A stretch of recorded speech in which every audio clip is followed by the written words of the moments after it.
Byington. I'm doing a presentation today on helicopter parenting for WGU. Whenever your child is no longer a child, do you want to be calling in order to make their haircut appointments for them? How about, do you want to attend maybe all their job interviews with them so you can help them answer those questions of their prospective employer? Well, if this is something you don't want to be doing whenever your child is an adult, now's the time to equip your child in order to learn these skills for themselves. There's a trend in parenting called helicopter parenting. It's where we hover over our children and we're ready to swoop in anytime we think something's not going the way it should go for our child. We smooth the way out and we protect our kids from all of life's bumps and bruises, and we advocate for them. We don't allow them to do it for themselves. According to Business Horizons in 2013, they put together something. They showed 3 different kinds of helicopter parents, 3 different degrees of helicopter parenting that they see when these young adults are coming in looking for a job. The 3 different kinds, the first one is reconnaissance helicopter parenting. These are kind of low key. It's more of a passive thing. They're more laid back. They may look on monster.com or something and help get their kids a lead on a job, and tell their child what job openings are available. The next kind is called a low altitude. This person's a little bit more aggressive. They're going to actually submit their child's resume on their behalf and perhaps maybe even call and try to set the interview time for their adult child. And the third kind is called guerrilla warfare. These are the aggressive parents. They're going to show up at that job interview with their adult child, and they're going to help answer those questions and even negotiate salaries on behalf of their adult child. Well, research is suggesting that when children with helicopter parents are going to be lacking problem-solving skills, they're not going to know how to advocate for themselves, and they're going to have a tendency to hide things from their parents. Today, we're going to be exploring some of the negative consequences of helicopter parenting. And we're also going to be talking about some different ways to parent in order to maybe equip our children to be more independent adults. According to discipline.com, we can help our child learn problem-solving skills by letting them now, as children, figure out problems on their own.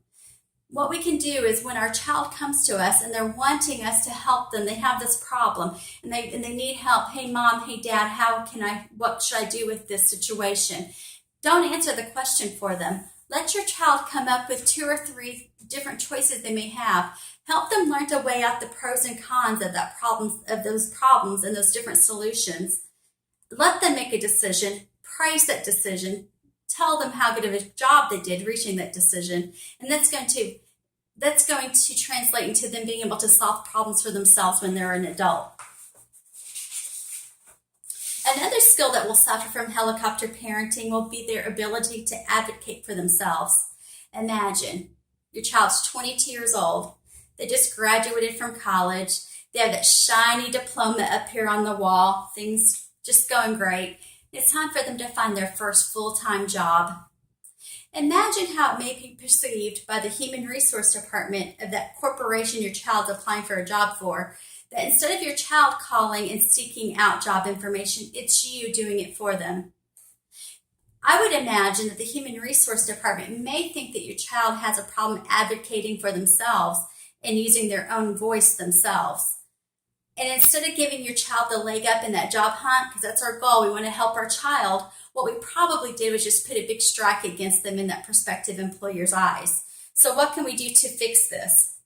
According to playfightrepeat.com in 2012, what they suggest is teaching your child to advocate for themselves now.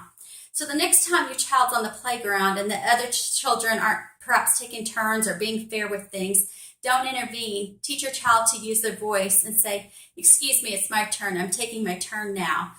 When you go to a restaurant, perhaps you can let your child order for themselves to the waitress.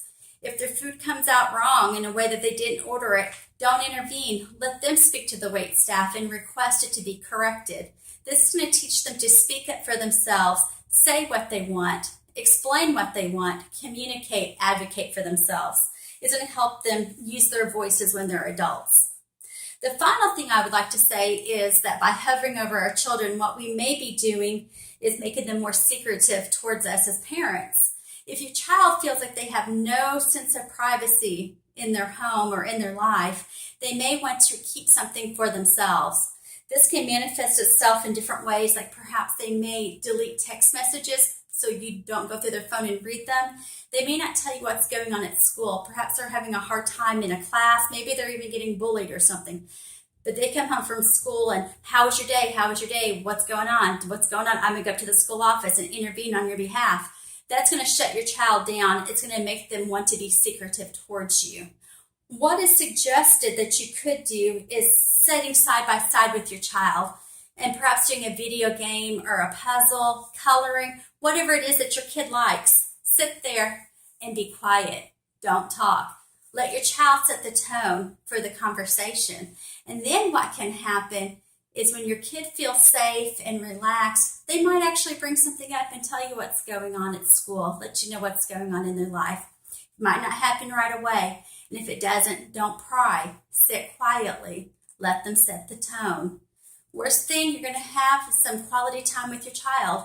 The best thing is your child may eventually actually open up and tell you what's going on in the world, what's going on in their life at school. And that's what we want. We want our kid to be able to share with us, right? I know we all want what's best for our kids.